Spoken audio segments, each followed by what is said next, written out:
भागवत गीता भाग 8 सारांश निष्कर्ष संशय विषाद योग। गीता क्षेत्र क्षेत्र के युद्ध का निरूपण है। यह ईश्वरीय विभूतियों से संपन्न भगवत स्वरूप को दिखाने वाला गायन है। यह गायन जिस क्षेत्र में होता है वह युद्ध क्षेत्र शरीर है, जिसमें दो प्रवृत्तियां हैं, धर्म क्षेत्र और कुरुक्षेत्र।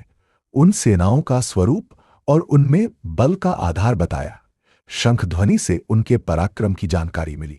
तदंतर जिस सेना से लड़ना है, प्रकृति के दृष्टिकोण दो है। एक स्तोन्मुखी प्रवृत्ति देवीय संपद और दूसरी बहिर्मुखी प्रवृत्ति आसुरी संपद।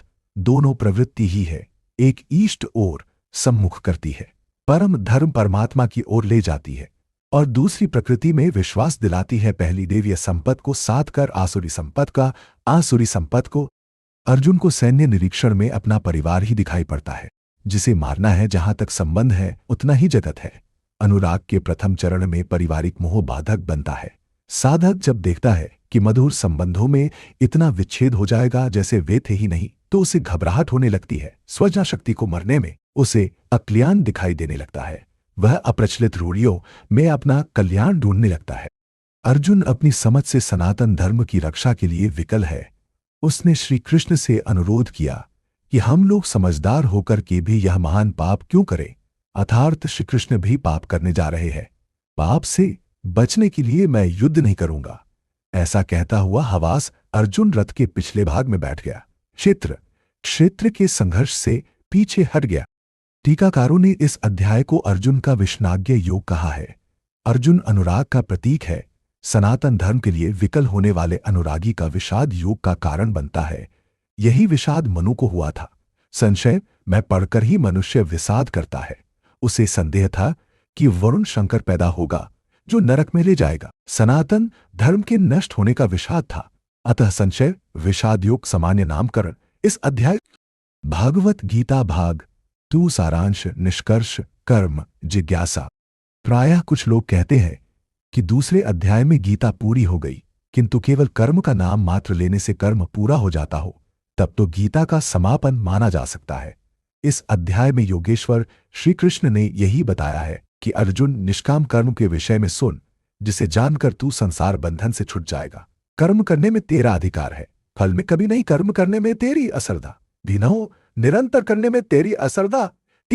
यह संख्या योग्य नामक अध्याय नहीं है।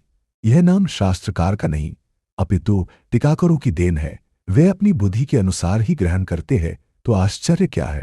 इस अध्याय में कर्म की गरिमा, उसे करने में बरती जाने वाली सावधानी और स्थित प्रज्ञ के लक्षण बताकर श्री कृष्ण ने अर्जुन के मन में कर्म के प्रति उत्कंठा जागृत की है। उसे कुछ प्रश्न दिए हैं। आत्मा शाश्वत है, सनातन है, उसे जानकर तत्वदर्शी बनो। उसकी प्राप्ति के 2 साधन हैं, ज्ञान योग और निष्काम कर्मयोग। अपनी शक्ति को समझकर हानि लाभ का स्वयं निर्णय लेकर कर्म में परवर्त होना ज्ञानी मार्ग है, तथा इष्ट पर निर्भर होकर समर्पण के साथ उसी कर्म में प्रवृत्त होना ज्ञान मार्ग है, तथा इष्ट पर निर्भर होकर समर्पण के साथ उसी कर्म में प्रवृत्त होना निष्काम कर्मर्पण के साथ उसी कर्म में प्रवृत्त हुआ किया है। मेरे 2 प्रकार के भजने वाले हैं, एक ज्ञान मार्गी, दूसरा भक्ति मार्गी। निष्काम ज्ञान मार्गी या भक्ति मार्गी शरणागत होकर मेरा आश्रय लेकर चलता है। ज्ञान योगी अपनी शक्ति सामने रखकर अपने लाभ हानि का विचार कर अपने भरोसे चलता है, जबकि दोनों के शत्रु एक ही है। ज्ञान मार्गी को काम क्रोधी शत्रुओं पर विजय पाना है, और निष्काम कर्मयोगी को भी इन्हीं। अब आपके भी समक्ष कर्म एक प्रश्न है। अर्जुन के मन में भी कर्म के प्रति जिज्ञासा हुई। तीसरे अध्याय के आरंभ में ही उसने कर्म विषयक प्रश्न प्रस्तुत किया। इस प्रकार श्रीमद् भगवद गीता आरोपी उपनिषद एवं ब्रह्म विद्या तथा योग शास्त्र विषयक श्री कृष्ण और अर्जुन के संवाद में कर्म जिज्ञासा नामक दूसरा अध्याय पूर्ण होता है। भागवत गीता भाग 23 सारांश निष्कर्ष शत्रुविनाश प्रेरणा। बहुधा गीता प्रेमी व्याख्याताओं ने इस अध्याय को कर्म योग का नाम दिया है, किंतु ये सांगत नहीं है। दूसरे अध्याय में योगेश्वर ने कर्म का नाम लिया है। उन्होंने कर्म के महत्व का प्रतिपादन कर उसमें कर्म जिज्ञासा जागृत की, और इस अध्याय में उन्होंने कर्म को परिभाषित किया कि यज्ञ की प्रक्रिया ही कर्म है, वह इस लोक का बंधन। श्री कृष्ण से कहेंगे वह कर्म मुख से शुभात संसार बंध से छुटकारा। श्री कृष्ण ने यज्ञ की उत्पत्ति को बताया, वह देता क्या है, उसकी विशेषताओं का चित्रण किया, यज्ञ करने पर बल दिया। उन्होंने कहा, इस यज्ञ की प्रक्रिया ही कर्म है, जो नहीं करते वे पापायु, आराम चाहने वाले व्यर्थ जीते हैं, पूर्व में होने वाले व्यर्थ जीते हैं। पूर्व में होने वाले महर्षियों ने भी इसे करके ही परम नैष्कर्म्य सिद्धि को पाया। वे आत्मतृप्त है, उनके लिए कर्म की आवश्यकता नहीं है। फिर भी पीछे वालों के मार्गदर्शन के लिए वे भी कर्मों में भली कर्म के हैं। उन महापुरुषों उन्होंने कर्म में प्रवृत्त साधकों को चलायमान न करने को कहा, क्योंकि कर्म करके ही उन साधकों को स्थिति प्राप्त करनी है। यदि नहीं करोगे तो नष्ट हो जाओगे। इस कर्म के लिए ध्यानस्थ होकर युद्ध करना है। आंखें बंद है, इंद्रियों से सिमट कर चित्त का निरोध हो चला तो युद्ध कैसा? उस समय काम क्रोध राग द्वेष बाधक होते हैं। इन विजातीय प्रवृत्तियों का पार पाना ही युद्ध है। आसुरी संपद कुरुक्षेत्र, विजातीय प्रवृत्ति को शनय शनय छाड़ते हुए ध्यानस्थ हो जाना ही युद्ध है। वस्तुतः ध्यान में ही युद्ध है। वही इस अध्याय का सारांश है, जिसमें न कर्म बताया न यज्ञ। यही यज्ञ समझ में आ जाए तो कर्म समझ में आ जाए, अभी तो कर्म समझ में आ जाए, अभी तो कर्म। इस अध्याय में केवल स्थित प्रज्ञ महापुरुष के प्रशिक्षणात्मक पहलू पर बल दिया गया है। यह तो गुरुजानों के लिए निर्देश है। वह न भी करे तो उन्हें क्षति नहीं, और न ही ऐसा करने में उनका अपना कोई लाभ ही है। किंतु जिन साधकों को परम गति अभीष्ट है, उनके लिए विशेष कुछ कहा ही नहीं। तो ये कर्मयोग कैसे है? कर्म स्वरूप भी स्पष्ट नहीं है जिसे किया जाए, क्योंकि यज्ञ की प्रक्रिया ही कर्म है। अभी तक उन्होंने इतना ही बताया, यज्ञ तो बताया ही नहीं, कर्म का स्वरूप स्पष्ट कहा हुआ। हाँ, युद्ध का यथार्थ चित्रण गीता में यही पाया जाता है। संपूर्ण गीता पर दृष्टिपात करें तो अध्याय 2 में कहा कि शरीर नाशवान है, अतः युद्ध कर। गीता में युद्ध का यही ठोस कारण बताया गया। आगे ज्ञानयोग के संदर्भ में क्षत्रिय के लिए युद्ध ही कल्याण का एकमात्र साधन बताया और कहा कि यह बुद्धि तेरे लिए ज्ञानयोग के विषय में कही गई। कौन सी बुद्धि? यही कि हर जीत दोनों दृष्टियों में लाभ ही है, ऐसा समझकर युद्ध कर। फिर अध्याय 4 में कहा कि योग में स्थित रहकर हृदय में स्थित अपने इस संशय को ज्ञान रूपी तलवार द्वारा काट। वह तलवार योग में है। अध्याय 5 से 10 तक युद्ध की चर्चा तक नहीं है। 11वें अध्याय में केवल इतना कहा है कि ये शत्रु मेरे द्वारा पहले ही मारे गए। अध्याय 15 में संसार सुविरूढ़ मूल वाला पीपल वृक्ष जैसा कहा गया, जिसे असंगतारूपी शस्त्र द्वारा काटकर उस पर परम पद पर खोजने का निर्देश मिला। आगे के अध्यायों में युद्ध का उल्लेख नहीं है। अध्याय 16 में असुरों का चित्रण अवश्य है, जो नरकगामी है। अध्याय 3 में ही युद्ध का विशद चित्रण है। श्लोक 30 से श्लोक 34 तक युद्ध का स्वरूप, उनकी अनिवार्यता, युद्ध। इस प्रकार श्रीमद्भगवद गीता रूपी उपनिषद एवं ब्रह्म विद्या तथा योग शास्त्र विषयक श्री कृष्ण और अर्जुन के संवाद में शत्रु विनाश प्रेरणा नामक तीसरा अध्याय पूर्ण होता है। भागवत गीता भाग 4 सारांश निष्कर्ष यज्ञ कर्म स्पष्टीकरण। इस अध्याय के आरंभ में योगेश्वर श्री कृष्ण ने कहा कि इस योग को आरंभ में मैंने सूर्य के प्राप्ति कहा। सूर्य ने मनु से और मनु ने इक्ष्वाकु के प्रति कहा और उनसे राजर्षियों ने जाना। मैंने अथवा अव्यक्त स्थिति वाले ने कहा। महापुरुष भी अव्यक्त स्वरूप वाला ही है, शरीर तो उसके रहने का मकान मात्र है। ऐसे महापुरुष की वाणी में परमात्मा ही परवहवित होता है। ऐसे किसी महापुरुष से योग सूर्य द्वारा संचारित होता है। उस परम प्रकाश रूप का प्रसार सूर्य के अंतराल में होता है, इसलिए सूर्य के प्रति कहा है। श्वास में संचारित होकर वे संस्कार रूप में आ गए। सूर्य में संचित रहने पर, समय आने पर वही मन में संकल्प बनकर आ जाता है। उसकी महत्ता समझने पर मन में उस वाक्य के प्रति इच्छा जागृत होती है और योग कार्य रूप ले लेता है। क्रमशः उत्थान करते करते यह योग रिद्धियों सिद्धियों की राजर्षित्व श्रेणी तक पहुंचने पर नष्ट होने की स्थिति में पहुंच जाता है। किंतु जो प्रिय भक्त है, अनन्य सखा है, उसे महापुरुष ही संभाल लेते हैं।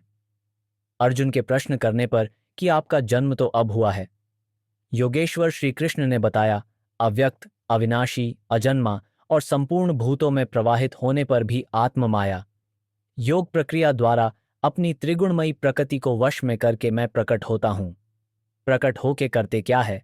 साध्य वस्तुओं को परित्राण देने तथा जिनसे दूषित उत्पन्न होते हैं उनका विनाश करने के लिए, परम धर्म परमात्मा को स्थिर करने के लिए मैं आरंभ से पूर्ति पर्यंत पैदा होता है। मेरा वह जन्म और कर्म दिव्य है, उसे केवल तत्वदर्शी ही जान पाते हैं। भगवान का आविर्भाव तो कलयुग की अवस्था से ही हो जाता है यदि सच्ची लगन हो, किंतु आरंभिक साधक समझ ही नहीं पाता कि भगवान बोल रहे हैं या यूं ही संकेत मिल रहे हैं। आकाश से कौन बोलता है?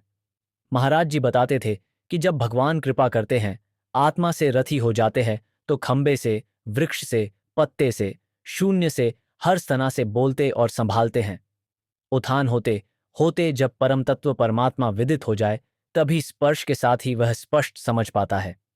इसलिए अर्जुन, मेरे उस स्वरूप को तत्वदर्शियों ने देखा और मुझे जानकर वे तत्क्षण मुझ में ही प्रविष्ट हो जाते हैं, जहां से पुण्य आवागमन में नहीं आते। इस प्रकार उन्होंने भगवान के आविर्भाव की विधि को बताया कि वह किसी अनुरागी के हृदय में होता है, बाहर कदापि नहीं।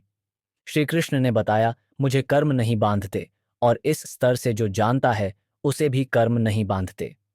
यही समझकर मुमुक्षु पुरुषों ने कर्म का आरंभ किया था कि उस स्तर से जानने वाला वह पुरुष, और जान लेने पर वैसा ही वह मुमुक्षु अर्जुन। यह उपलब्धि निश्चित है यदि यज्ञ किया जाए। यज्ञ का स्वरूप बताया, यज्ञ का परिणाम परम तत्व परम शांति बताया। इस ज्ञान को पाया कहाँ जाए, इस पर किसी तत्वदर्शी के पास जाने और उन्हीं विधियों से पेश आने को कहा जिससे में महापुरुष अनुकूल हो जाएं। योगेश्वर ने स्पष्ट किया, वह ज्ञान तू आचरण करके पाएगा, दूसरे के आचरण से तुझे नहीं मिलेगा। वह भी योग की सिद्धि के काल में प्राप्त होगा, प्रारंभ में नहीं।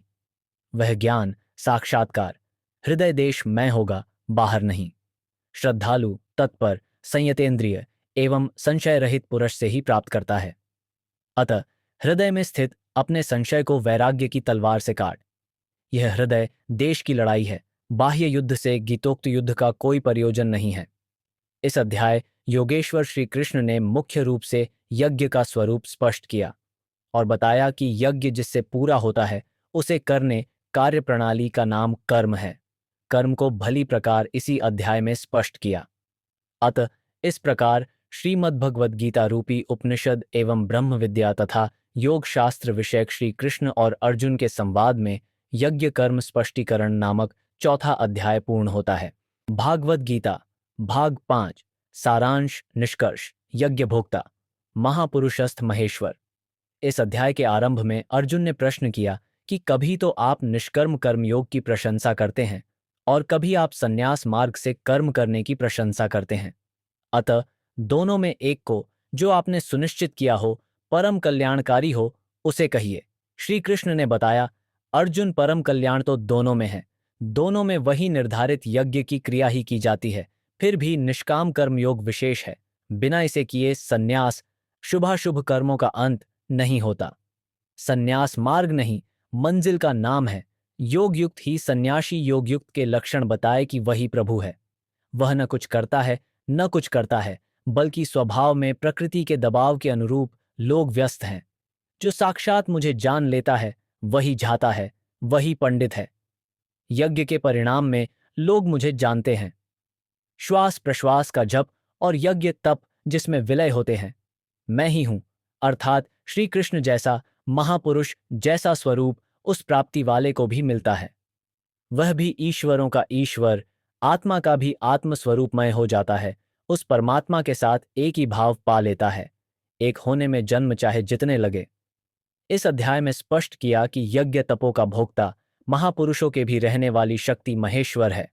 अतः इस प्रकार श्रीमद् भगवद गीता रूपी उपनिषद एवं ब्रह्म विद्या तथा योग शास्त्र विषयक श्री कृष्ण और अर्जुन के संवाद में यज्ञ भोक्ता महापुरुषस्थ महेश्वर नामक पंचम अध्याय पूर्ण होता है।